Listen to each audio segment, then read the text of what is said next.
We have a massive development, a big win for 23XI Racing and for our motorsports in their lawsuit against NASCAR. Judge Kenneth Bell on Tuesday granted them their summary judgment. Got to have his own version of like a judicial mic drop because he defined what premier stock car racing is, what the market for that is.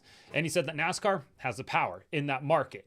So slight translation here. NASCAR can't argue, oh, hey, you can go race in IndyCar, Formula One, or something else along those lines, which is what they had been arguing, that premier stock car racing just kind of encompassed all of motorsports. Now, Judge Kenneth Bell is saying that premier stock car racing pertains to NASCAR. NASCAR controls the power in that market. Basically, the teams can't go race a cup car in IndyCar, which you and I already knew there. And yeah, it sounds obvious, right? Talking to you and I here, when you say premier stock car racing in America, you think of NASCAR because it is, right? It's the top dog in the United States. And we all know that you can't just go race in another series. Like Formula One is not an option for these teams. IndyCar is not an option for these teams with the amount of investment that they've made. Legally speaking, this is a big time deal because it means that the upcoming trial won't focus on whether or not NASCAR has power, but whether or not NASCAR abused the power that they have in this market.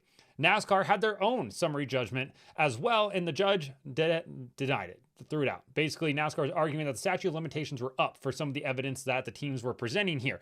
And he said that no, it's not. So they get to use that 2018 acquisition of ARCA, which at the time was another national touring stock car series. Then NASCAR bought them and basically took the competitor out of the marketplace here.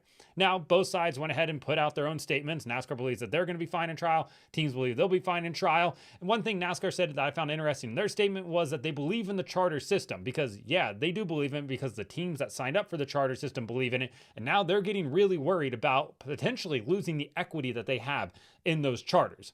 Judge Kenneth Bell, though, did use NASCAR's own words against him, saying, quote, NASCAR made a strategic decision in asserting its counterclaim and now must live with the consequences. NASCAR wants to, but cannot have it differently on each side of the coin. Heads we win, tails you lose. So basically saying that you control the power in the marketplace here. Now, we'll see how it plays out. December 1st is the trial. It'll go in front of a jury. We'll see if it goes that far, if it gets settled beforehand, which I still contend is probably the best outcome for everybody involved here. But I can see both sides of this argument still. It'll be interesting to see how they both argue it.